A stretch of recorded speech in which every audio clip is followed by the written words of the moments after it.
Hi అండి. పిల్లల నుండి పెద్దల వరకు అందరూ ఎంతగానో ఇష్టపడే ఈ స్నాక్స్‌ని ఒక్కసారి చేసి పెట్టుకుంటే 15 రోజుల పాటు కూడా మనము ఎంజాయ్ చేస్తూ తినేయొచ్చు. అది ఎలాగో ఈ వీడియోలో చూపిస్తాను. వీడియోని స్కిప్ చేయకుండా ఎండ్ వరకు చూసేయండి. దానికోసం ఇక్కడ నేను మీడియం సైజ్ పొటాటోస్‌ని తీసుకున్నాను. వాటిని ఇలా పీసెస్ లాగా కట్ చేసుకొని మనం ఉడికించుకోవాలి. ఇక్కడ నేనైతే 250 గ్రామ్స్ వరకు తీసుకున్నాను పొటాటోని. అవి మనము ప్రెషర్ కుక్కర్లో వేసుకొని మునిగేంత వరకు వాటర్ యాడ్ చేసుకొని, ఇష్టం ఉంటే కొద్దిగా సాల్ట్ యాడ్ చేసుకొని 3 విజిల్స్ ఉడికించుకోవాలి. ఉడికిన తర్వాత వాటర్ అంతా కూడా స్ట్రెయిన్ చేసేసుకోవాలి. మనకు పొటాటోస్లో ఏమాత్రం వాటర్ కన్సిస్టెన్సీ అనేది ఉండకూడదు, పూర్తిగా వెళ్ళిపోవాలి. తర్వాత కొద్దిగా చల్లారిన తర్వాత పీలప్ చేసేసుకోండి. అంతా కూడా పొట్టును తీసేసి స్మాషర్ సహాయంతో పూర్తిగా మెత్తగా స్మాష్ చేసుకోవాలి. ఏమాత్రం ఉండలు అనేవి ఉండకుండా చూసుకోవాలి. ఈ స్టెప్ మాత్రం కంపల్సరీగా మనము ఫాలో అవ్వాల్సిందే. ఏమాత్రం ఉండలు అనేవి ఉండకూడదు. ఇందులో కొద్దిగా ఉప్పు, అలాగే రుచికి సరిపడా మనము కారాన్ని అయితే యాడ్ చేసుకోవచ్చు, లేదంటే కూడా మిరియాల పొడిని యాడ్ చేసుకోవచ్చు. అలాగే కొద్దిగా బైండింగ్ కోసం అయితే నేను రైస్ ఫ్లోర్ని, క్యాన్ ఫ్లోర్ని కొద్దిగా యాడ్ చేశాను.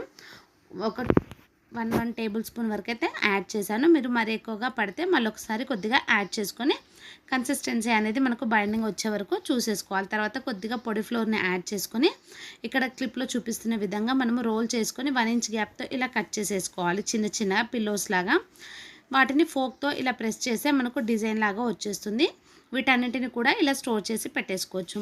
ఇలా మనం అన్నీ ప్రిపేర్ చేసుకున్న తర్వాత మనకు కావాల్సినన్ని కూడా డీప్ ఫ్రై చేసుకొని మిగిలినవి ఫ్రీజర్లో పెట్టుకుంటే 15 డేస్ వరకు కూడా మనం స్టోర్ చేసుకోవచ్చు. పిల్లలు ఎప్పుడు కావాలంటే అప్పుడు మనము తీసేసి డీప్ ఫ్రై చేసిస్తే సరిపోతుంది. ఫ్రోజన్ మనం బయట తీసుకుంటాం కదా, ఇవేనండి. అలాగే మనం ఇంట్లోనే ఇలా హెల్తీగా చేసి పెట్టుకుంటే బయట కొనాల్సిన పని ఉండదు. కాబట్టి పొటాటో ఉంటే చాలా మనం అలాగే ఆలూ చిప్స్ కానీ, మనము ఫ్రెంచ్ ఫ్రైస్ని కానీ ఇవన్నీ కూడా ఫ్రోజన్ లాగా ప్రిపేర్ చేసి ఫ్రీజర్లో పెట్టేసుకొని ఎప్పుడు కావాలంటే అప్పుడు మనము పిల్లలకి చేసి పెట్టవచ్చు. ఇలా ఆయిల్ అనేది బాగా హీట్ ఎక్కిన తర్వాతనే వీటన్నిటిని కూడా యాడ్ చేసుకోండి. వెంటనే కదపకుండా 1 నిమిషం ఫ్రై అయిన తర్వాత కదిపి 2 వైపులా కూడా గోల్డెన్ బ్రౌన్ వచ్చే వరకు మంచిగా ఆయిల్లో డీప్ ఫ్రై చేసేసుకోవాలి. ఆయిల్ అనేది హై ఫ్లేమ్లో ఉండాలి, తర్వాత మీడియం ఫ్లేమ్లోకి సెట్ చేసుకోవాలి.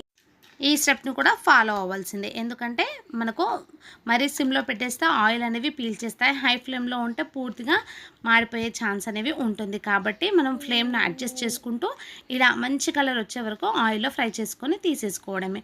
ఇలా మిగతావి మీకు ఎన్ని కావాలంటే అన్నీ ఇలా ఆయిల్లో డీప్ ఫ్రై చేసి తీసేసుకోవడమే. పిల్లలు అయితే హ్యాపీగా తినేస్తారు. చాలా టేస్టీగా ఉంటాయి.